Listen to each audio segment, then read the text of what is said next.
I want to say something. It's happened for the pitch conditions. In a normal condition, that will not happen. Stamford Bridge, that will not happen. That's for sure. Second, I saw what Enzo want to do, and I like it. Liar, liar, paint on fire. Don't listen to Pep Guardiola. If Enzo Maresca is stupid enough to listen to what Pep Guardiola is saying, then he's not the man for the job at Chelsea. It's not a good thing when Pep Guardiola praises you. The reason is simple, because he wants you to do the same thing so he can smash you. Pep Guardiola there, Enzo Maresca's biggest fan. I suppose it is when you can beat their side 4-2. I think, listen, Guardiola's the king. It's saying, I love the way they play. I love the way Southampton play. I love the way Sunderland play, because he wants them to do exactly the same thing on the first day of the season. He's going to beat them. Exactly. He will never say the same when it comes to Carlo Ancelotti, Jurgen Klopp, or those top coaches. Thomas Tuchel or Mauricio Pochettino, the guy who gave him so much trouble. He never said that. He repeats the same things when it comes to coaches like De Zerbi, Maresca, those small coaches that he knows he can smash them. He will encourage them to continue doing the same stupidity because he doesn't have to lose sleep. He knows that it's too easy to beat them. So by saying, I see what Enzo Maresca is doing and I like it, and at Stamford Bridge it's not going to happen. So it's just telling you, okay, continue the same stupidity because it's going to be too easy for me to beat you. Where and when are you going to see somebody coming publicly to tell you, hey, continue to do what you're doing because you're going to beat me? So literally encouraging Chelsea to beat Manchester City. You must be stupid, like the next level of stupidity, to accept what Pep Guardiola is saying here. I think the problem with people like this is that they are so stupid that they have no idea how stupid they are. Board referee again. Anthony Taylor. No, God! We know what's going to happen, and we can't give excuses. The Premier League don't like us. The FA, UEFA, nobody likes Chelsea Football Club. Everybody knows about injustice against Chelsea Football Club. Referees are afraid of giving decisions for Chelsea Football Club. I think it's time to be a little bit honest and to say clearly the referees are afraid to give decisions for Chelsea. Last season, how many bad decisions were against us? Even in the semi-final of the FA Cup, clear penalty, they refused to give us that penalty. Manchester City went to win, and they went to the final of the FA Cup that they lost. So we know what to expect. Let's not give opportunity to Anthony Taylor to dictate the game. We have to do our own thing, which is scoring goals, being clinical, and don't worry about the referee. What I would encourage them to do, go out to the parking lot. Hide. You wait for the referee to come out there, get into his little car, and you follow him home. You tweet his address, and you let the good people of Fulham take matters in their own hands.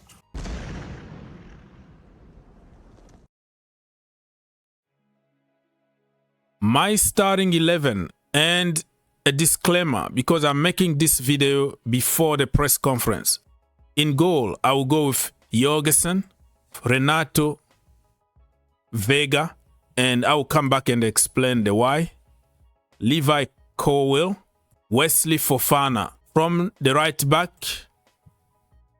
Malo Gusto, because Reece James is injured, and also even if he was fit, he was going to be suspended for 2 games in the Premier League. In the midfield, Moises Caicedo, Romeo Lavia, and Enzo Fernandez. Front three. It's going to be a lot of controversy from people, but I will explain to you the why. Raheem Sterling from the left-hand side. In the middle, in the free role as a false nine, I will go with Christopher Nkunku. From the right-hand side, I will go with Cole Palmer. City's boys, Chelsea's man. City's boy is Chelsea's man! Raheem Sterling, why? Because he always does very good against Manchester City. Remember, in both games in the Premier League we played against them, he scored and he had amazing games. So I'm hoping that he's going to show them what they are missing and he's going to perform very well for Chelsea one more time. In the midfield, I don't have to explain myself because it's kind of picked itself. Moises Caicedo, Romeo Lavia, and Enzo Fernandez. The back line is where people are going to just call me out. But listen, I don't want to play the inverted thing from the get-go because we don't understand it yet. I know Cucurella does very good from there, but the game is going to be so physical. Remember in the last games in the Premier League how Erling Haaland bullied Marc Cucurella, right? He was just pushing him around like a baby. We need a lot of defensive work. We need a recovery pace. We need size. And guess what? Vega is going to give you size, power, and techniques. So I'm going to take my chance and start with him so he can cope with Erling Haaland. But you know what? I don't make decisions. I think the manager is not going to watch this video and make decisions. So I think he's going to go with Robert Sanchez, which I don't want to see, but he's going to go with Robert Sanchez. And I think he's going to start Marc Cucurella instead of Vega. From the left-hand side, he might go with the new guy, Pedro Neto. So Raheem Sterling out. And probably, I don't know what the decision is going to be, but he might go with Mark Guiu. I'm not too sure about Mark Guiu because we could still loan him out. So they don't want him to get injured if Chelsea sign Osimhen. So he might go with Mark Guiu. All right, people. So as you can tell, still a lot of question marks when it comes to the lineup. We don't know our best 11 yet. Players are not 100% fit yet. So if you don't see your boy from the starting 11, don't get frustrated because they're going to be there in the second half. They can come and finish the game. Let's say you bring Nicholas Jackson in the second half. Boom. Jackson there. He bring speed, skills, pace. And Manchester City defenders are already tired. He can cause some damage. You can bring Noni Madueke and he will cause a lot of damage because I don't think Cole Palmer is ready for 90 minutes. You take Cole Palmer out, you bring Noni Madueke, and then you play a different kind of game. So we have options. The second half, you can also bring somebody like Mikhailo Mudryk. When everybody is tired, he can have more space to run.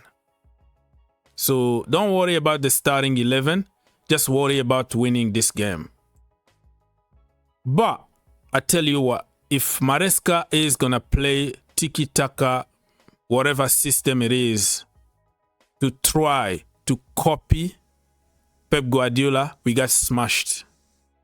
You don't beat Pep Guardiola by doing the Pep Guardiola. He's going to smash you. Listen, Maresca is like in level 1 of Pep Guardiola, right? Pep Guardiola himself is in level 100. So you can't copy him. You have to come up with your own thing. And the only way you can beat Pep Guardiola is give them problems. Play behind the defenders. Sometimes play long balls. Give them problems. Cause them a lot of chaos. Don't play their game because they want you to copy them and play those slow move, pass football. They're going to destroy you. Maresca, Sunday is going to be a very, very good test for us to see if this Maresca is just diet Peps, the way people call him, or he can come up with a masterclass to beat Pep Guardiola.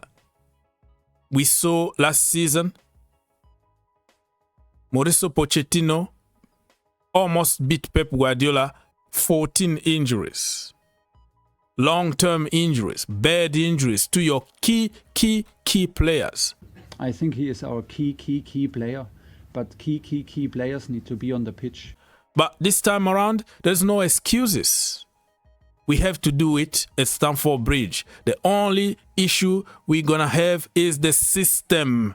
Let me tell you one more time. The system is gonna be the reason why Chelsea can lose. But you know what? I'm going to back my team. I'm going to back my team to say Chelsea 2, Manchester City 2. Yeah, 2-2. Christopher Nkunku is going to score for Chelsea. Christo is going to score for Chelsea in the first half. The second goal is going to come from Palmer Nation. Cole Palmer is going to score. And for them, it's going to be Erling Haaland and Rodri, of course. So 2-2, that is coming from my heart. Now, if Maresca doesn't listen to me and continue stupid football, we're going to get smashed 3-1 by Manchester City. My head is telling me if Maresca doesn't use common sense, we're going to get smashed 3-1. But if he does the same way he did against Inter at Stamford Bridge, we have a chance to get a draw.